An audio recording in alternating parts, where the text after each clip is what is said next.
구약성경 아가서 2장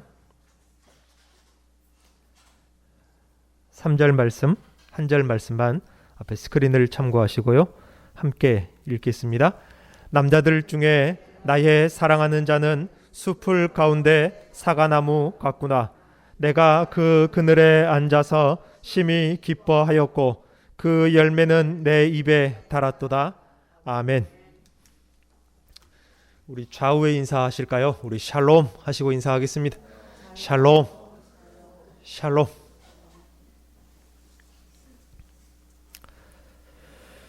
네, 오랜만에 아가서 말씀을 함께 나누게 되었습니다. 여러분 아가서 1장 말씀을 기억하고 계십니까? 유대인들은 1년 중에 있는 중요한 여호와의 절기가 되면은 성전 뜰에 모여서 제사장들이 낭송하는 이 아가서를 들으며 함께 노래한다고 할 만큼 유대인들에게 있어서 이 아가서는 참 의미가 있는 성경이고요. 물론 모든 성경이 의미가 있겠지만은 특히나 성전에서 절기 때마다 이 아가서를 노래할 정도면은 참 의미가 깊은 성경입니다. 이 아가서는 모형적인 계시로 기록이 되었습니다. 성경을 기록하는 방법은 역사를 있는 그대로 기록한 방법이 있고 하나의 주제를 보다 분명하게 그 윤곽을 드러내기 위해서 비유로서 설명을 하는 게 있고 또 계시적으로 묵시적으로 미래의 일을 하나님의 계시와 언약을 백성들에게 알리시고 이방인들에게는 감추시는 계시적인 그런 방법이 있고요. 상징적인 방법이 있고 그리고 이 모형적인 계시 이 아가서 같은 경우는 모형적인 계시로 성경이 기록되어졌습니다. 그래서 문자 그대로 이 성경을 읽어버리면은 오늘날의 아버지 학교, 어머니 학교처럼 부부 학교, 그런 큰 교회들은 그런 교양 프로그램들을 많이 하는데 그냥 남녀간의 이성간의 연애 소설을 벗어날 수가 없어요. 그러나 이것을 모형적인 개념으로 이해하고 본다면은 유대인들이 성경을 아꼈던 것만큼이나 우리도 역시 이 아가서를 통해서 하나님의 크신 은혜와 사랑을 거듭거듭 양파를 까면 계속해서 속에서 나오는 것처럼 하나님의 은혜를 발견할 수가 있습니다. 솔로몬과 술람미 여인 이 두 남녀의 이야기를 기록하고 있는데요. 이 솔로몬 왕은 여호와 하나님, 우리 신약교회 성도들에게는 신랑 되시는 그리스도의 모형이고 술람미 여인은 술람미 이름이라기보다도 그 어떤 지역 이름일 가능성이 많은데요. 술람미 여인은 하나님의 백성들, 구약은 이스라엘이 될 것이고 우리들에게는 이 교회들의 모형이 바로 이 술람미 여인입니다. 그런데 솔로몬이 이 아가서를 기록을 하고 노래를 불렀는데 솔로몬이 여호와에 대한 그 은혜와 사랑에 대해서 큰 기쁨을 가지고 이 아가서를 지었어요. 그래서 우리 성경의 제목은 사랑 아자를 써서 사랑의 노래라 그렇게 기록이 되었지만은 원문의 제목은 노래 중의 노래라 그렇게 지극한 노래라 그렇게 최상급을 써서 제목을 붙였습니다. 왜냐하면은 솔로몬의 손으로 성전이 지어졌기 때문에 그래요. 성전이 무엇입니까? 여호와 하나님, 신랑에 해당되는 여호와 하나님과 신부에 해당되는 자기 백성의 만남의 장소이고 사랑의 장소이고 화목의 자리, 화해의 자리. 그 전에는 성전이 있기 전에 율법을 주시기 전에는 어떻겠습니까? 하나님과 피조물 사이에 아담의 죄로 인해서 화목의 관계가 아니라 불화의 관계였습니다. 그래서 어떤 피조물이라도 하나님을 여호와의 영광을 직접 대면하여 보거나 가까이 가면은 다 하나님께서 죽이셨어요. 불화의 관계이기 때문입니다. 그러나 성전이 지어짐으로 인해서 성막과 식양과 율법을 주심으로 인해서 하나님과 자기 백성의 관계는 적어도 율법 안에서는 적어도 성전의 관계 안에서는 화목의 관계였습니다. 그래서 비로소 성막 더 완전한 의미로는 성전인데요. 성전을 통해서 하나님의 백성들에게 죄로 인한 사망과 불안과 불화가 있는 것이 아니라 그것은 모두 사라지고 성전으로 말미암아 평강이 임했습니다. 그래서 지극한 평강, 평강을 노래한 것이 아가서입니다. 그래서 솔로몬이라는 이름의 그 자음자는 평강이라는 단어와 똑같습니다. 그래서 솔로몬은 다른 그 뜻대로만 이름을 붙인다면은 솔로몬 왕은 평강의 왕입니다. 그리고 술람미 여인도 이름 역시 똑같은 이름입니다. 샬롬의 여인, 즉 평강의 여인, 평강과 평강이 만났기 때문에 지극한 평강을 노래하는 것이고, 성경에서 지극한 평강은 오직 성전밖에 없는 것입니다. 이것이 아가서의 서론이었고요. 1장에서는 이 솔로몬 왕의 사랑을 받고 있는 술람미 여인이 어떤 존재인지를 주로 노래하고 있었습니다. 술람미 여인이 어떤 여인이었습니까? 검게 그을린 시골 처녀라고 자기 스스로 고백하였고, 또 이복 오빠들입니다. 남편이 아내가 여럿이 있었기 때문에 이복 오빠들의 미움을 받아서 포도원 지기가 되었다. 그도 그럴 것이, 오늘날 우리들은 남녀노소 할 것 없이 다 밭에 가서 일을 하지만은 성경시대 당시는 여인들은 천막을 치고 걷고 집안에 있는 일들을 100% 전담하고요, 남자들은 시장을 보고 밭에 가고 하는 집 바깥의 일을 100% 전담을 했습니다. 그럼에도 불구하고 이 어린 처녀가 포도원에 갈 정도면은 얼마나 오빠들의 미움을 받았는지, 그만큼 본인은 정말로 형제들에게도 미움을 받고 검게 그을리고 또 계달의 장막 같다, 벗겨놓은 염소 가죽 같다, 외모도 볼품없는, 정말로 어디에 이쁜 구석 하나 찾아볼 수 없는 그런 외모를 가지고 있다. 이것이 술람미 여인 자신의 고백입니다. 그럼에도 불구하고 솔로몬 왕 그 한 사람만을 일편단심 바라보고 사모하는 술람미 여인을 왕이 사랑하였습니다. 그래서 모든 예루살렘 처녀들이 이 술람미 여인을 부러워하고 있다. 그래서 나는 비록 계달의 장막 같을지라도 왕의 휘장과도 같다라고 스스로 그렇게 자기의 기쁨을 노래하였습니다. 이것은 우리 교회들과 주님이시고 또 신랑 되시는 그리스도의 모형이라고 했습니다. 우리들의 속사람, 우리들의 옛사람은 이 술람미 여인처럼 추하고 더러운 죄인이었던 것입니다. 이쁜 구석을 찾아볼 수가 없죠. 하나님을 아는 의의가 없는데 어떻게 우리에게 아름다운 것을 우리 속사람, 우리 영혼에게서 찾을 수 있겠습니까? 그러나 그러한 추한 우리들이라도 우리 주님 그리스도께서는 찾아와 주시고 우리를 불러주시며 생명 주시는 이 세상의 모든 쾌락의 포도주보다 더 달콤한 사랑을 우리에게 주셨음을 이 모형적인 계시 아가서를 통해서 우리가 알 수 있었습니다. 그리고 2장으로 넘어와서 지난 시간 본문 2장에는 어떤 말씀이 있습니까? 2장에는 나는 샤론에 수선하여 골짜기에 백합화로다. 2장 1절 말씀, 샤론의 꽃이라 우리 찬송가에도 여러 군데 나와 있는데요, 여기 2장 1절 말씀의 대사는 그리스도의 모형인 솔로몬이 내뱉은 대사가 아니라 술람미 여인이 자기 자신을 가리켜서 나는 샤론의 꽃이다, 그렇게 말하는 본문이었습니다. 샤론의 꽃이라는 것은 우리로 말하면은 뭐 아네모네 꽃이나 뭐 양귀비꽃 좀 비슷하게 지금 한참 요즘에 그 차 타고 다니다 보면은 뭐 들에 그 이쁘게 핀 꽃 있죠. 그 양귀비꽃처럼 생겼죠. 그게 그것하고 비슷하게 생긴 것이 샤론의 수선화입니다. 그런데 물론 예쁘게 생긴 꽃이긴 하지만 중요한 것은 그 꽃이 엄청 흔하다는 것입니다. 정말로 우리나라 그 개망초라 하죠. 일제시대 때 우리나라에 들어온 조그마한 그 계란 후라이처럼 생긴 노란 꽃의 들 잡초, 토끼풀이나 비슷할 만큼 정말로 유대 땅에 흔하게 널리고 널린 잡초에 불과한 것이 이 샤론의 꽃이라 그 말입니다. 그래서 히브리적인 뉘앙스로 나는 샤론의 꽃 같습니다 하는 말은 나는 그냥 사람 발에 밟히는 민들레나 마찬가지면 그 표현이에요.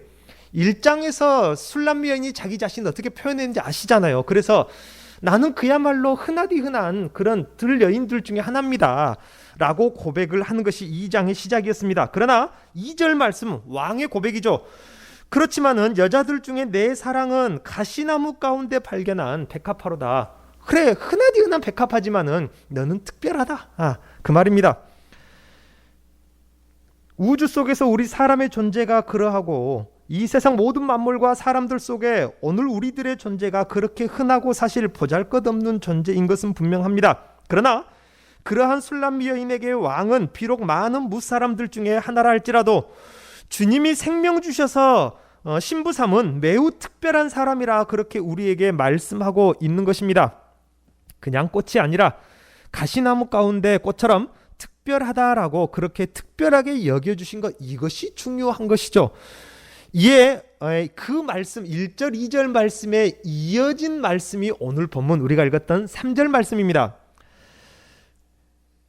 3절 말씀을 보면은 남자들 중에 나의 사랑하는 자는 숲풀 가운데 사과나무 같다, 그렇게 다시 술람미 여인이 화답을 합니다. 솔로몬 왕이 2절 말씀에 여자들 중에 흔하디 흔한 들풀 같은 내 여인은 가시나무 가운데 발견한 특별한 꽃이다라고 솔로몬이 대답을 해주니까 거기에 대해서 술람미 여인이 또다시 화답을 하는 것이 3절 말씀이라 그 말입니다. 똑같은 형식으로 술람미 여인이 다시 노래하는데요, 솔로몬 왕에 대해서 고백을 하는 것입니다. 왕은 술람미 여인을 보고 많은 꽃들 중에서 가시나무 가운데 특별한 한 송이라 그렇게 노래를 불러줬는데요, 술람미 여인은 이 솔로몬을 향해서 숲풀 가운데 한 그루 사과나무와 같다라고 그렇게 솔로몬 왕을 고백하는 것입니다. 이 숲풀이라 하면 숲을 말합니다. 숲, 나무가 많이 우거진 숲을 말합니다. 이 나무가 많은 그런 말이죠. 그런데 그 중에 한 그루라 그 말입니다. 많은 남자들이 있습니다. 그런다 할지라도 그 중에서 유일하게 사랑하는 솔로몬이라는 것입니다. 왜 유일하다는 말일까요? 그 유일하다는 말의 의미가 바로 사과나무라는 의미 속에 들어 있습니다. 많은 풀들과 나무 중에 유일하게 쉴만한 그늘과 함께 달콤한 과일을 주는 사과나무로 그렇게 표현을 하고 있는 것입니다. 참 멋있는 고백 아닙니까? 서로 같은 형식으로 지금 노래하고 서로에 대해서 당신은 이래서 특별합니다 하니까 저쪽에서 또 당신도 이래서 특별합니다, 그렇게 노래를 주고받고 있는 것입니다. 우리의 마음에 와닿는 고백이고, 그리고 이 의미를 조금 더 우리가 살펴보면은 이것이야말로 신구약 전체에 걸쳐서 우리가 가져야 할 신앙 고백, 그것을 참 개운하게 정리해 주는 말씀이, 우리가 우리 주님을 향해서도 이 고백을 할 수 있어야 돼요. 우리 주님은 숲풀 가운데 한 그루 나의 사과나무 같은 분입니다. 이 고백이 우리들의 마음 중심에 있는 고백이 오늘 될 수 있기를 바랍니다. 늘 말씀드리지만은 지금 솔로몬은 자기의 손으로 지은 성전 그 위에 임하신 하나님과 이로써 그의 백성과의 관계를 지금 감격하며 노래하고 있는 것이 아가서라고 했습니다. 오늘 이 말씀처럼 구약 이스라엘 주변에는 그들이 눈을 돌리고 또 그들이 섬길 만한 것들이 숲풀을 이루었습니다. 무슨 말입니까? 이스라엘 주변에는 물고기의 신 다곤이 있습니다. 또 조금만 옆으로 눈을 돌리면은 파리의 신 이 바알세불도 있습니다. 또 농사와 기후를 주관하는 신 바알도 있습니다. 또 다산과 풍요의 신인 아세라 등등의 많은 우상들이 이스라엘 주변에 산재해 있다 그 말입니다. 참으로 그 우상들을 보면은 형상이 새겨졌으니까, 큰 바위 위에 큰 나무로 새겨졌으니까 얼마나 그 우상들이 보암직하겠습니까? 자기들의 신 여호와는 어디 휘 저으면 잡히지도 않는, 눈에 보이지도 않는 신인데 쫙 이웃 나라 신, 이웃 마을의 신들은 막 눈에 보이고 큰 신상들을 만들어 놓으니까 얼마나 보암직합니까? 그것들을 그 풍요로운 것들을 줄 것도 같아 보이고 섬길만 하다 그 말입니다. 고대 시대에는 그런 신들, 특히 그리스 로마 신화 정도로만 오늘날 우리가 알고 있었던 로마의 신들도 이때 당시의 사람들은 실제로 존재한다고 믿었어요. 그리고 실제로 섬기던 신입니다. 성경을 보니까 바나바와 바울이 전도하는 과정 속에서 그들이 기적을 일으키니까 이들이 뭐라고 했습니까? 스스와 흐메라, 우리가 아는 말로 하면은 헤르메스 신, 그리고 제우스 신이다. 이 사람은 로마 신화에 나오는 그 신 제우스 신 아니냐, 그렇게 그들을 섬기려고 했다, 제사를 드리려고 했다 그 말입니다. 실제로 이때 당시는 그런 신들을 섬겼습니다. 뿐만 아니죠, 바울이 아덴에서 선교한 것을 보면은 고대 이스라엘에게나 근동에 사는 이방인들에게 여호와라는 신들은 방금 전에 말했던 그 우상들을 쭉 나열해놓고 그 신들 중에 하나쯤으로 여겼어요. 아덴 사람들은 그래 네가 섬기는 신은 뭐냐 하고 그런 신도 있겠다, 그런 신들 중에 하나로 여겼다 그 말입니다. 그뿐만 아니라 이스라엘 주변에는 강한 나라들이 산재해 있습니다. 마치 우리나라랑 같아요. 이집트 얼마나 그때 당시 세계를 지배했던 나라입니다. 그리고 신약으로 조금 더 넘어오면은 바벨론 같은 나라가 다시 세계를 지배합니다. 페르시아, 헬라 등의 크고 강한 나라들도 이스라엘이 섬길 만한 나라들이었습니다. 고대인들에게 이러한 신들을 선택하는 것이나 나라를 선택하는 것이나 왕을 선택하는 것은 그냥 취향 따라서 커피를 마시는 정도가 아니라 자기의 구원자를 선택하는 것입니다. 남편을 보고 구원자라고 불렀어요. 그 말은 누누이 설교 시간 말씀 나눴다시피 그때 당시 하나님 구원과 관계할 수 있는 유일한 매개체가 남편밖에 없기 때문에 그래요. 그래서 이런 신들이나 나라나 왕들을 선택하는 것은 자기의 남편을 선택하는 것과 똑같습니다. 자기의 구원자를 선택하는 것과 같은 것이라 그 말입니다. 이스라엘 주변에는 그만큼 눈을 돌릴 만한, 섬길 만한 보암직한 그런 신들이, 섬길 만한 대상들이 수풀을 이루고 있었다 그 말입니다. 이 우상들과 이 열방들과 이 왕들, 그 한가운데 지금 이스라엘 민족이 있는 것입니다. 하나님은 그런 많은 우상들, 많은 열국들 가운데 있는 이스라엘에게 무엇이라고 요구하십니까? 내가 오직 너만을 사랑하였으니 너희도 어떻게 하라? 신명기 6장에 오직 나만을 사랑해라. 왜요? 여호와는 한 분뿐이니까. 이것을 요구하셨다 그 말입니다. 이 말씀을 제가 자주 예로 드는 신명기 6장 말씀인데요. 오직 여호와는 한 분뿐이시니 그만을 사랑하라. 이것을 요구하십니다. 이것은 성경 전체의 요약과도 같지 않습니까? 이것이 중요한 것은 이것이 구약 성경에 나오는 이스라엘의 근간을 이루고 있는 말씀이기 때문에 그래요. 그래서 유대인들은 이 신명기 6장 4절 이하에 나오는 이 계명을 아예 어떻게 했습니까? 종이에 써가지고 이마에 상자에 넣고 다니고 그것을 또 팔에다 감고 다니고 집 출입문 주변에 그것을 넣어놔요. 그래서 그 볼 때마다 생각나라고.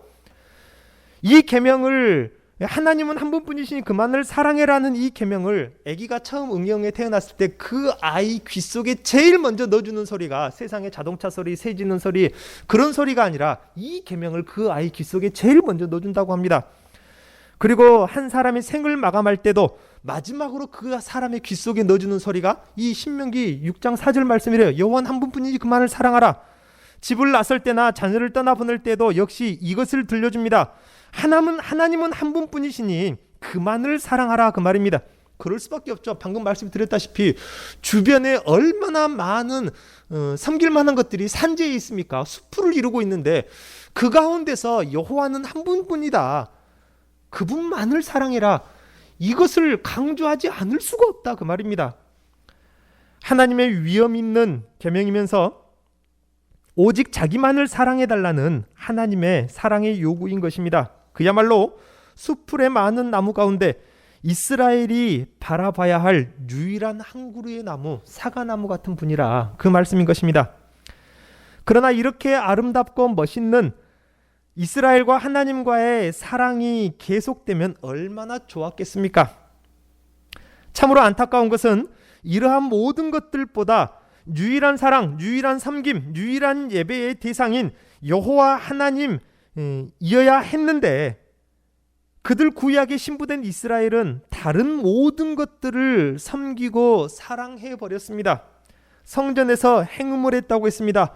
성소에 이방 신상을 두었다고 했습니다. 이방 나라 왕을 섬겼다고 했습니다. 오히려 여호와께는 불평만을 늘어놓았습니다. 그런데 오늘날 우리 신약교회 성도들이 잘 알아야 할 중요한 사실이 있습니다. 이 구약 백성들이 여호와를 배신하고 성전에서 행음을 하고 이방 신상을 두고 섬겼다고 할지라도 그렇다고 해서 그들이 여호와를 섬기지 않았느냐? 아닙니다. 여호와를 섬겼습니다. 구약의 역사의 그 고고학적인 발견들을 보면요, 여호와뿐만 아니라 그 우상의, 그 땅의 우상들을 같이 섬겼다는 말입니다. 어떤 경우는요, 여호와라는 글자가 써졌어요. 아도나이라고 글자 써졌는데 그래서 신상이 여호와가 어떻게 생겼는가는 모르겠지만은 그렇게 신상이 나오고 그의 신부, 이게 부부죠. 부부가 누굽니까? 아내가, 여호와의 아내가 아세라 신이라. 그런 해괴망측한 신앙이 이스라엘 땅에서 나온다 그 말입니다. 여호와와 열방을, 여호와와 우상을 함께 섬겼다 그 말입니다. 여호와 옆에 다른 신을 둔 것입니다. 우리는 여호와 섬겼다, 이것을 그렇게 핑계대서는 안 된다 그 말인 것입니다. 다른 나라들은, 다른 이방 나라들은 많은 신들을 섬겨요. 그래서 자기네 신들도 섬기고 저 신도 섬기고 이것도 좋으니까 이것도 섬기고 저것도 섬기고 그 중에 하나 여호와도 좋은가 보다 하고 여호와도 끼워 넣어서 섬겨주고, 다른 나라들은 그래도 될지 몰라도 하나님의 백성들은 그러면 안 된다 그 말입니다. 하나님께서 요구하시는 것은 유일신 사상을 요구하셨다 그 말입니다. 십계명에 뭐라고 나왔습니까? 십계명 전체의 대주제인 1계명에 뭐라고 나왔습니까? 너는 나 외에 다른 신들을 내게 두지 말라, 그렇게 십계명은 이야기합니다. 이 십계명 1계명 성경 구절에 조금 더 원어적인 의미는요, 너는 나 외에 다른 신들을 네가 가지고 있지 말아라, 그런 뉘앙스가 아니라 너는 나 외에 다른 신을 내 옆에다가 두지 말아라 그 말입니다. 이해되시죠? 나만을 섬겨야지, 나만 사랑해야지, 나 말고 다른 신도 같이 옆에다도 같이 사랑하지 마라. 하나님이 요구하시는 것은 분명한 사랑을 요구하셨습니다. 일편단심을 요구하셨다 그 말입니다. 이것이 우리가 마음 깊이 새겨야 될 구약 성경을 보면서 하나님께서 그들을 향해서 왜 그렇게 안타깝고 아픈 마음을 가지고 계셨는지를 우리가 기억을 해야 된다 그 말입니다. 그럼에도 불구하고 우리 하나님은, 우리 속된 말로 배알도 없으신지, 그럼에도 불구하고 하박국서를 보면은 하나님을 어떤 분으로 보여주고 있습니까? 하나님은 이스라엘을 그래도 포기하지 아니하시고 사랑을 해주셨어요. 하나님은 그런 분이더라고요. 참으로 아픈 사랑, 하나님의 짝사랑을 구약 성경에서도 볼 수 있습니다. 그래서 하나님은 나라가 멸망한 유다에게, 포로로 잡혀간 유다에게 새로운 희망을 말씀하시는데요, 이제는 오직 하나님 한 분만 섬기며 그 예배를 다시 회복하게 하실 메시아를 너희들에게 보내주겠다라고 위대한 약속을 하나님은 다시 해주십니다. 얼마나 하나님 기가 막히게 좋은 분입니까? 그리고 모든 만물이 다시금 하나님을 온전히 섬기도록 그 성소로 인도하실 그리스도, 온전히 하나님을 사랑하도록 왕의 침궁으로 인도하실 우리의 신랑 되신 예수께서 하나님의 그 약속대로 분명하게 오셨다 그 말입니다. 그리고 그분이 이방 신 앞에서 살던 오늘날 우리들을 오직 살아계신 거룩하신 하나님의 백성이요 거룩한 신부로 새 이스라엘로 오늘 우리들을 부르셨습니다. 율법도 우리를 부르지 못했어요. 왜요? 율법은 이방인들을 성전에 못 들어오게 막았거든요. 율법도 할 수 없었던 일을 우리 주님이 오셔가지고 우리 같은 이방인들, 귀신을 섬기고 마귀를 섬기고 하나님을 알지 못했던 우리 같은 죄인이었고 탕자였던 우리들을 새 나라 백성으로 부르시고 거룩하게 신부 삼으셨다 그 말입니다. 그 하나님께서 우리를 어떻게 부르십니까? 가시나무 가운데 발견한 한 송이 꽃이라, 우리를 그렇게 불러주십니다. 그렇다면 이렇게 우리를 특별한 꽃으로 우리를 부르시고 우리에게 생명 주신 그 주님, 그 주님께 우리는 어떻게 해야 하고 어떻게 섬겨야 하겠습니까? 오늘날 우리들은 하나님보다 더 많은 섬길 만한 수풀들 가운데 살아갑니다. 구약 그 사람들처럼 하나님을 많은 섬길 만한 것들 중에 하나로 여겨야 할까요? 돈을 벌어보다 못해 안 되면은 그때야 하나님을 찾진 않습니까? 이 병원 저 병원 다 뒤져보고 그때야 하나님을 찾습니까? 이 무당 저 무당, 이 절 저 절 다 들러서 안 되면은 그때야 하나님을 찾는 사람들이 많습니다. 아니면은 내가 능력이 많으니까, 기술이 많고 대단한 사람이라서 기도 한 번도 해보지 않고 내 방법대로 나를 믿고 고생 해보다가 안 되니까 그때서야 찾는 정도, 아쉬우니까 그때야 조금 찾는 정도, 하나님을 그 정도로 두고 섬기고 있진 않냐 그 말입니다. 그때야 하나님 그 그늘을 찾아오는 사람들이 많습니다. 그래도 그때라도 찾아오면 얼마나 다행이겠습니까? 하나님은 나의 삶의 일부에 불과하고 있지는 않습니까? 일주일에 1시간 하나님, 일주일에 하루 하나님, 그런 하나님입니까? 아니면은 내 삶의 전부이신 하나님이십니까? 그런 것들이 아니죠. 오늘 본문처럼 유일한 나의 사랑으로 여겨야 합니다. 유일한 나의 사랑, 그것이 어떤 의미인지 아십니까?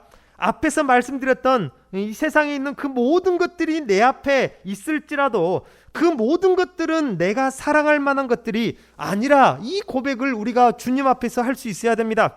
우리가 아는 노래처럼 내가 사랑했던 모든 건 내려놓고 내 주 되신 주님 앞에 나와 주님만 사랑합니다. 이런 찬송이 있죠. 이 찬송처럼 그러한 고백을 할 수 있다는 것 사실 쉽지 않습니다. 하지만 우리 주님이 우리에게 어떠한 그늘 되어주시는지, 어떠한 사과 열매 되어주시는지를 안다면은 우리 주님이 유일한 사랑이 될 수가 있는 것입니다. 그래서 이 사랑을 하게 하시려고 우리 주님께서 누구를 보내셨다? 성령을 보내셨다, 그 말인 것입니다. 성령을 우리 가운데 보내신 이유가 바로 그것입니다. 우리로 이 사랑을 하게 하시려고요. 구약 백성들도 하지 못했던, 실패했던 그 사랑, 오직 하나님만을 유일하게 다 바라보는, 하나님만을 일편단심 바라보는 그 비둘기 같은 그런 사랑을 하게 하시기 위해서 비둘기 같은 성령을 주셨습니다. 그리고 주님께서 뭐라고 하십니까? 너희들이 성령을 받을 것인데, 교회 위에 제자들에게 성령을 받을 것인데, 그때가 되면은 너희 아비들이 너희들을 팔아도, 너희들에게 돌을 던져도 너희들이 주님만을 바라보고 섬길 수 있을 것이다. 제자들에게 그렇게 비둘기처럼 순결하라, 그렇게 말씀하셨어요. 그리고 예수님께서 비둘기 같은 성령을 받으시고 또 오순절 다락방에서 불의 혀가 갈라진 같은 그 성령, 우리 주님이 받으셨던 그 비둘기 같은 성령을 제자들에게 주셔서 받게 하심으로, 그 성령을 받고 나니까 어떻게 됐습니까? 예수님께서 십자가에 못 박히실 때에 베드로를 보십시오. 정말로 어떻게 보면 하찮지 않습니까? 하찮은 그 여종 하나가, 이 사람도 저 사형수 예수랑 같은 이 부류 아니냐. 그러니까 얼마나 겁에 질렸는지 베드로가 예수를 저주하면서 3번이나 부인했지 않습니까? 그런 겁쟁이 베드로가 이 성령을 받고 나니까, 이 비둘기 같은 성령을 받고 나니까, 예수님의 마태복음 10장에 나오니까 11장에 나옵니까? 그 성령을 받고 나니까 정말로 일편단심 비둘기 같은 신앙을 소유하게 되었어요. 주님만 사랑할 수 있게 되었다. 산헤드린 공회 앞에서 내가 하나님 앞에서 너희들의 말을 듣는 것이 옳은지 너희가 판단해봐라. 나는 예수를 그리스도라 말하지 않을 수 없다. 그 말은 무슨 말입니까? 안기부입니다. 옛날로 말하면 안기부예요. 빨갱이라고 잡혀간 겁니다. 지금 옛날 안기부 같으면 빨갱이라고 잡혀갔어요. 거기서 살아나올 수 있습니까? 그런 사람들이? 못 살아나오지 않습니까? 산헤드린 공회가 그런 곳입니다. 피비린내 나는 곳이고 정말로 살 떨리는 곳이에요. 그런 곳에 서가지고 그 겁쟁이 베드로가 도대체 뭔 일이 있었기에 어떻게 변화됐는지 모르겠지만은 그 베드로가 뭐라고 합니까? 예수를 그리스도라 말하지 말라고 겁을 주니, 겁박하니까 말하면 죽이겠다, 그 말 아닙니까? 베드로가 뭐라고 합니까? 나는 예수를 그리스도라 말하지 않을 수 없다. 죽이려면 죽여라, 그 말은. 이것이 바로 비둘기 같은 사랑 아닙니까? 주님만을 바라보는, 그만을 사랑하는 예수님께서 그래서 성령을 주시려고 하셨고 성령을 교회 위에 부으신 것입니다. 성령께서는 우리로 하여금 참 신부가 되게 하십니다. 그러므로 우리 주님은 우리의 유일한 그늘 되십니다. 세상의 모든 우상들은 썩어져 없어질 것이고 허망한 것들입니다. 세상 사람들은 더욱더 돈이 크고 든든한 성이 될 것 같고, 아직도 많은 사람들은 구슬하면 병이 나올 것 같고, 점을 보고 부적을 사면은 만사형통할 것 같고, 불상 앞에 절하면은 잘 될 것처럼 생각을 합니다. 오늘날 우리들에게도 큰 힘이요 영원한 그늘이 될 것만 같은 돈, 이 역시도 뜨거운 동풍에 금세 말라버릴 요나의 박넝쿨 같은 거 아닙니까? 우리의 유일하고 영원한 그늘은 우리 주님 한 분뿐입니다. 우리는 이 그늘이라고 하니까 그리 크게 와닿지 않습니다만은 유대 광야를 헤매어 본 히브리인들은 살인적인 태양을 알고 있기 때문에 그 그늘 한 모금이 얼마나 크고 중요한 건지를 절대적인지 압니다. 우리 주님은 살인적인 세상의 화살 같은 그 고난의 태양 아래서 우리가 쉴 만한 유일한 그늘 되어 주십니다. 그 주님의 숲에서, 주님의 십자가 그늘 아래에서 참된 쉼과 안식과 평안을 우리는 찾을 수가 있는 것입니다. 오늘 본문 노래처럼 우리 주님은 그 그늘 아래서 달콤하고 시원한 열매를 우리에게 분명 주십니다. 타들어가는 광야를 유리하다가 그야말로 살 것만 같은 사과나무, 그 그늘을 발견하고 또 그뿐만 아니라 시원하게 갈증을 해결할 수 있는 열매를 주십니다. 뿐만 아니라 지치고 일어설 힘도 없을 때에 그 달콤한 열매가 우리에게 힘이 되어주는 그 열매를 주시는 분은 우리 주님밖에 없는 것입니다. 그러니 오늘 본문의 노래, 우리의 마음속에 있어서 주님은 많은 숲을 가운데 나에게 힘을 주시고 생명 주시고 힘을 주시는 나의 유일한 한 그루의 사과나무 주님밖에 없습니다. 그 고백이 우리의 마음속 중심에 있어야 하는 것입니다. 세상의 물질로도, 세상의 명예로도, 권세로도, 인맥으로도, 건강으로도, 가족으로도 해결되지 못한 우리의 삶과 영혼의 갈증에 생명수가 되어주시는 우리 주님, 그러니 우리 주님은 한 그루 사과나무인 것입니다. 우리가 지치고 일어설 힘조차 없고 끝이 없는 고난의 길을 걸어가는 우리들이라 할지라도 그러한 우리들에게 달콤한 열매처럼 힘이 되어주시는 우리 주님이시란 말입니다. 우리가 이 세상 살아가면서 오직 주님만 바라보고 믿음을 지키고 천국에 이를 때에는 더 좋은 거 주시겠죠. 생명나무 실과를 주시지 않겠습니까?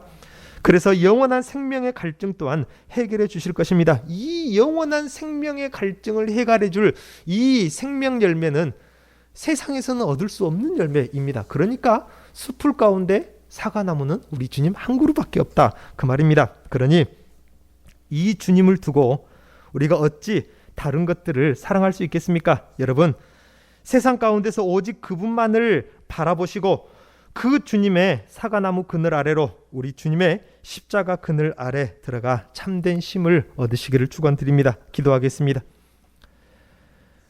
하나님 아버지, 은혜와 사랑을 감사를 드립니다. 우리들은 그야말로 세상의 흔하디 흔한 잡초 중에 하나 같고 흔하디 흔한 들꽃 중에 하나 같지만은 우리를 특별하게 주님께서 부르시고 사랑하여 주셔서 우리를 신부 삼아 주시사 우리를 위해서 피 흘려 주시고 생명을 내어 주시는, 사랑을 하시고 우리의 신랑이 되어 주시는 주님, 그렇기 때문에 이제 우리도 우리의 마음의 중심을 올바로 잡아서 세상 그 어떤 것으로, 물질로, 세상 사람으로, 인맥으로, 세상 권세로, 세상 명예로 우리가 눈을 돌리지 아니하게 하시고 숲풀 가운데 한 그루 우리에게 힘이 되시고 생명 되시고 쉼 되시고 평안 주시는 한 그루 사과나무 같은 우리 주님을 발견하게 하시고 온전히 바라볼 수 있도록 성령께서 우리의 마음 가운데 함께하여 주옵소서. 예수님의 이름으로 기도하옵나이다. 아멘.